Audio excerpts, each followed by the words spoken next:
بسم اللہ الرحمن الرحیم۔ جس کو اس بات کا یقین ہے کہ وہ 100 برس جیے گا، یا جس کو اس بات کا یقین ہے کہ وہ بہت طویل عمر تک جیتا رہے گا، تو پھر اسے چاہیے کہ وہ مہینے میں ایک چکر، ایک دفعہ ضرور ہاسپٹل جایا کرے، ہسپتالوں کا چکر لگایا کرے، تاکہ وہ دیکھے کہ جن لوگوں کی عمریں زیادہ ہوئیں وہ کس حال میں ہیں، اور یا ان نوجوانوں کو دیکھے، خواتین و مرد، ان کو دیکھے کہ جو جوانی میں بیماری کا شکار ہو گئے۔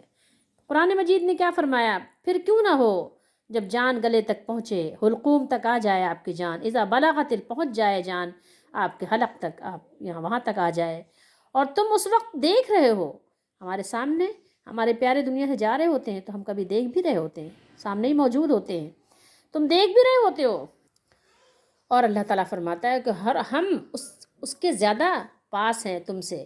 اللہ تعالیٰ اپنے علم و قدرت سے زیادہ قریب ہوتا ہے، اس مرنے والے کے قریب ہوتا ہے، مگر اللہ تعالیٰ کوئی دیکھ نہیں سکتا اس کو، کیونکہ اللہ تعالیٰ قریب ہے لیکن ہم اسے دیکھ نہیں سکتے۔ کس طرح قریب ہے؟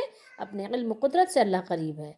تو اللہ نے فرمایا فَلَوْلَا إِن كُنتُمْ غَيْرَ مَدِينِينَ، تو کیوں نہ ہوا اگر تمہیں بدلہ نہیں ملنا، اگر تم کسی کے قبضے میں نہیں ہو تو اپنے مرنے والے کو پھیر لو نا۔ اگر تم سمجھتے ہو کہ تم آزاد ہو، تم کسی کے قبضے میں نہیں ہو، تو پھیر لو مرنے والوں کو۔ تو ان نوجوانوں کو چاہیے کہ جو اللہ تعالیٰ کے ساتھ علی اعلان بغاوت کر رہے ہیں، نافرمانی کر رہے ہیں، ان کو چاہیے کہ مہینے میں، زیادہ نہیں، مہینے میں صرف ایک مرتبہ وہ ہاسپٹل کا چکر لگائیں، دیکھے جا کر، پھر وہ اپنے آپ پر غور کریں کہ وہ کتنے کمزور ہیں اور وہ کس سے جو ہے بغاوت کر رہے ہیں، وہ مالک الملک سے۔ تو اس لیے سوچنا چاہیے، ڈرنا چاہیے اس وقت کے آ جانے سے پہلے۔ جب وہ وقت آ جائے گا تو فائدہ کیا ہے؟ پھر تو آپ عبرت کا نشان بن جائیں گے، اس لیے اس سے پہلے سوچیے۔